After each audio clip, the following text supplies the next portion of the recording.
Pravarakhya part 42. మీరు మరీ అల్లరి పిల్లాడు. ఐ లవ్ యూ అన్నాడు.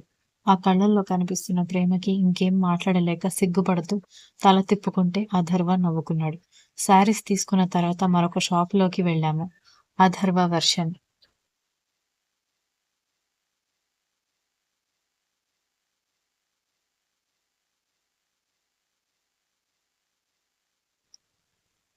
సంయుక్తకి ఇంత సడన్ గా షాపింగ్ చేపించడానికి తనకి నాతో పెళ్ళైన తర్వాత డ్రెస్సెస్ తక్కువగా ఉండడం మాత్రమే రీజన్ కాదు. కాస్త మోడర్న్ గా ఉండే జ్యోతి ఢిల్లీ నుంచి వస్తూ ఉంటే నిన్ను చూసి అప్పలమ్మలాగా ఉండే ఆ సంయుక్తని వదిలేస్తాడని అమ్మ మాట్లాడడం నేను విన్నాను. నా సంయుక్త కూడా ఏ మిస్ ఇండియాకి తీసిపోదు అని ప్రూఫ్ చేయడం కోసమే నేను తనని డ్రెస్సెస్ కొనడానికి తీసుకొచ్చాను. ఇప్పుడెందుకు అయ్యగారు మోడ్రన్ డ్రెస్సులు తీసుకుంటున్నారని అడగడంతో ఆ జ్యోతి కంటే నువ్వేమీ తీసిపోవని మా మమ్మీకి చూపించాలి కదా అనగానే, అంటే దాంతో కంపేర్ చేయడానికి నాకు డ్రెస్సెస్ కొంటున్నారా అని కోప్పడింది సంయుక్త. నేను కంపేర్ చేయడం లేదు సంయుక్త. మా అమ్మ కంపేర్ చేస్తుందని అనగానే సంయుక్త కోపంగా నిలబడిపోయింది. గబగబా 4 డ్రెస్సెస్ ప్యాక్ చేయించి పదా వెళ్దామని బయటికి తీసుకొచ్చింది. తను అదే కోపంతో నాతో ఏమీ మాట్లాడకుండా కూర్చోడంతో నాకసలు ఏమాత్రం నచ్చక, ప్లీజ్ సంయుక్త, నీ విషయంలో నేనేం చేసినా ఆలోచించే చేస్తానని నువ్వు నమ్మితే చాలు అని చెప్తే నా వైపు ఒకసారి చూసి సైలెంట్గా కూర్చుంది. షాపింగ్ మాల్లో ఉన్న రెస్టారెంట్లోకి వెళ్లడంతో తనకి నాకు లంచ్ అక్కడే ఆర్డర్ చేస్తే ఇక్కడెందుకు, బయట ఏదైనా రెస్టారెంట్లో తిందామని చెప్పేసరికి నవ్వుతూ ఆర్డర్ క్యాన్సిల్ చేసి తన భుజం చుట్టూ చెరవగా చేయి వేసి బయటికి తీసుకువెళ్తుంటే, ఇది జనాలు తిరిగే ప్లేస్ సీఎం సార్, జనాలు చూస్తున్నారు అని సంయుక్త కోప్పడ్డంతో నా పెళ్ళాన్ని దగ్గరికి తీసుకోవడానికి నాకెవరి పర్మిషన్ అవసరం లేదు, పైగా నేను మాస్క్ పెట్టుకున్నాను కదా అని కళ్ళెగరేశాను. అబ్బో, మాస్క్ తీసిరండి, అప్పుడు మీరు డేర్ అండ్ డాషింగ్ అని నేను ఫీల్ అవుతానని సంయుక్త మూతి ముడుచుకుంటే, నేను మాస్క్ తీస్తే ఏమవుతుందో నీకు తెలుసు కదా అన్నాడు షాక్ అవుతూ. ఏమవుతుంది, మహా అంటే ఆటోగ్రాఫ్ కోసం అడుగుతారు కదా అని సంయుక్త చాలా తేలిగ్గా తీసి పడేయడంతో, ఆహా నీకలా అనిపిస్తోందా అంటూ వెంటనే మాస్క్ తీసేశాను. అంతే నిమిషాల్లో అక్కడున్న అందరూ నన్ను గుర్తుపట్టేసి సంయుక్తని పక్కకి తోసేసి మరీ దగ్గరకొచ్చి ఆటోగ్రాఫ్ ఫోటోగ్రాఫ్ అడగడమే కాకుండా నెక్స్ట్ ప్రవేశపెట్టే పథకాల గురించి కూడా అడుగుతూ ఉంటే గంటసేపు నన్ను అక్కడి నుంచి కదలనివ్వలేదు. దూరంగా నిలబడి బిక్కమొహం వేసుకున్న సంయుక్తని చూసి నవ్వుకుంటూ, ప్లీజ్, నేను నా వైఫ్తో పర్సనల్ టైం స్పెండ్ చేయడానికి వచ్చాను అండ్ తను టీజ్ చేయడంతో నేను మాస్క్ తీయాల్సి వచ్చిందని వాళ్ళని సున్నితంగా తప్పించి సంయుక్తని తీసుకుని స్పీడ్గా బయటకు వెళ్ళి బైక్ స్టార్ట్ చేశాను. ఒక దగ్గర బైక్ ఆపి, ఇప్పుడు అర్థమైందా ఏం జరుగుతుందో అనేసరికి, మీకు దండం మహానుభావ, ప్లీజ్ మీరు మాస్క్ లేకుండా అసలు ఎప్పటికీ బయటికి రాకండి అని సంయుక్త నమస్కారం పెట్టడంతో నవ్వుతూ, అందుకే అవతల వాళ్ళు చెప్పింది వినాలి అని నేను అంటున్నప్పుడే చిటపట చినుకులు పడుతూ చూస్తుండగానే వర్షం పెద్దదైంది. బైక్ మీద ఎంత దూరం పోయినా వర్షం అంతకంతకు ఉధృతి పెరుగుతూ ఉంటే వర్షపు నీళ్లు మొహం మీద చాచి కొడుతున్నట్టుగా స్పీడ్గా పడుతూ ఉండడంతో ఇక నా వల్ల కాక ఒక దగ్గర ఆపాను.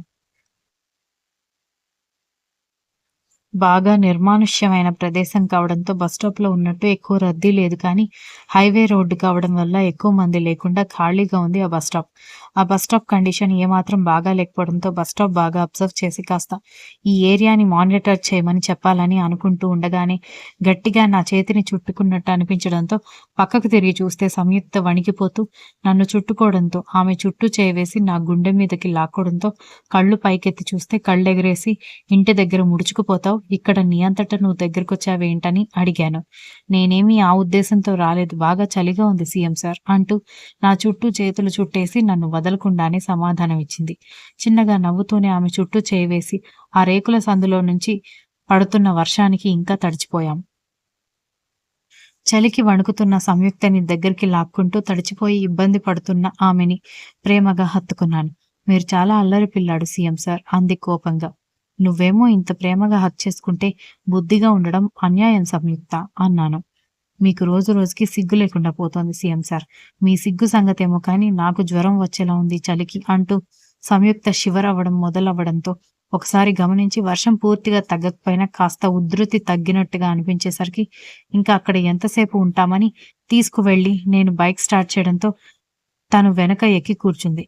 గట్టిగా హత్తుకొని కూర్చోవడంతో అబ్బబ్బా! బైక్ మీద అమ్మాయిలని ఎక్కించుకోవడానికి అబ్బాయిలు ఎందుకింత తాపత్రయపడతారో నాకిప్పుడు అర్థమవుతోందని నేను అల్లరిగా అనేసరికి కోపం వచ్చిన ఆమె గిల్లడంతో గట్టిగా కేక వేశాను.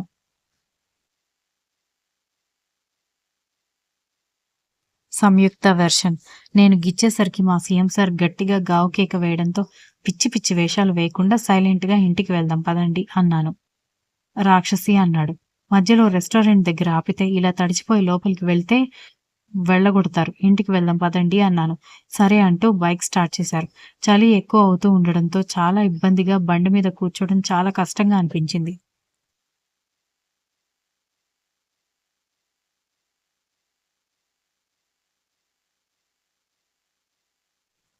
ఇంట్లోకి వెళ్ళగానే బైక్ పార్క్ చేసిన తర్వాత ఇద్దరం ఇంట్లోకి వెళ్లి అదే తడి బట్టలతో గదిలోకి పరిగెత్తడం చూసి పౌర్ణమి, ప్రణయ్ మొహాలు చూసుకున్నారు.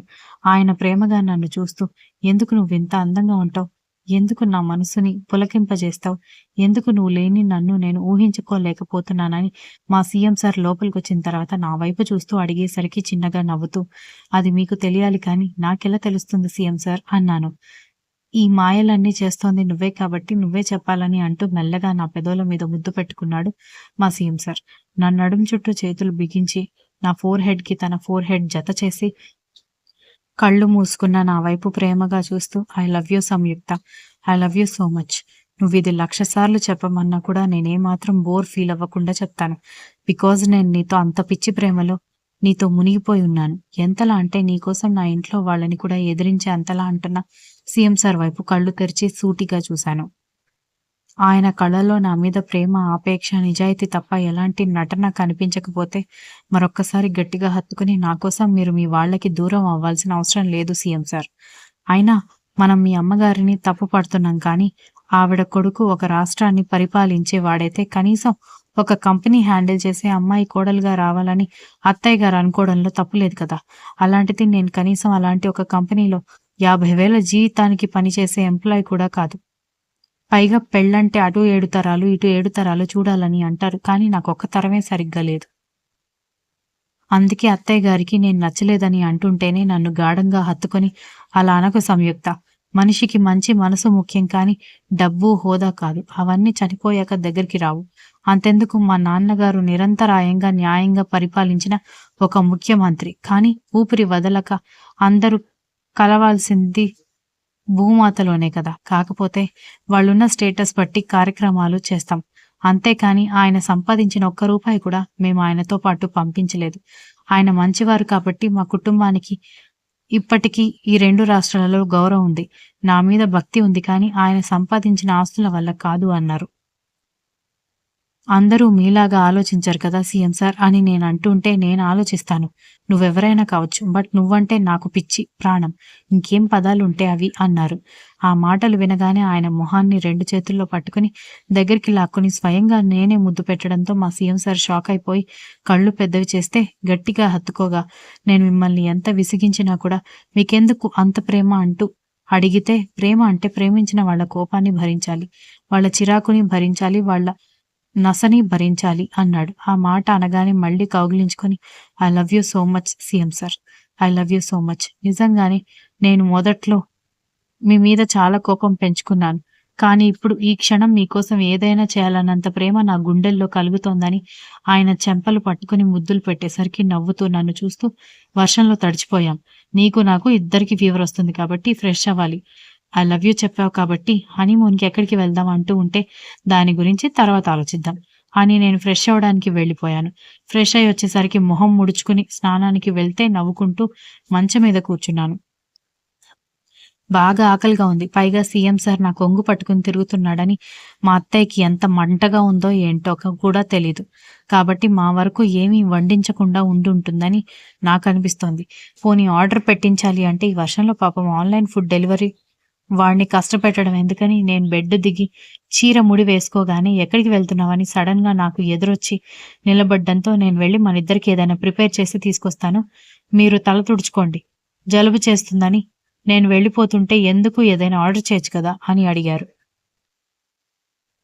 మీరు ఒక రాష్ట్రానికి సీఎం మాత్రమే కాదు, ఒక మానవత్వం ఉన్న మనిషి కూడా. పాపం ఈ వర్షంలో ఆన్లైన్ డెలివరీ, ఆ డెలివరీ బాయ్ ఎలా చేస్తాడని అడిగేసరికి సీఎం సార్ ఆశ్చర్యంగా ఆలోచనలు పడి, నిజమే కదా, నేను అసలు మనం వర్షానికి తడిచి వచ్చామన్న విషయం మర్చిపోయాను అన్నాడు. Continuous. If you like the story, please like, share, comment and don't forget to subscribe.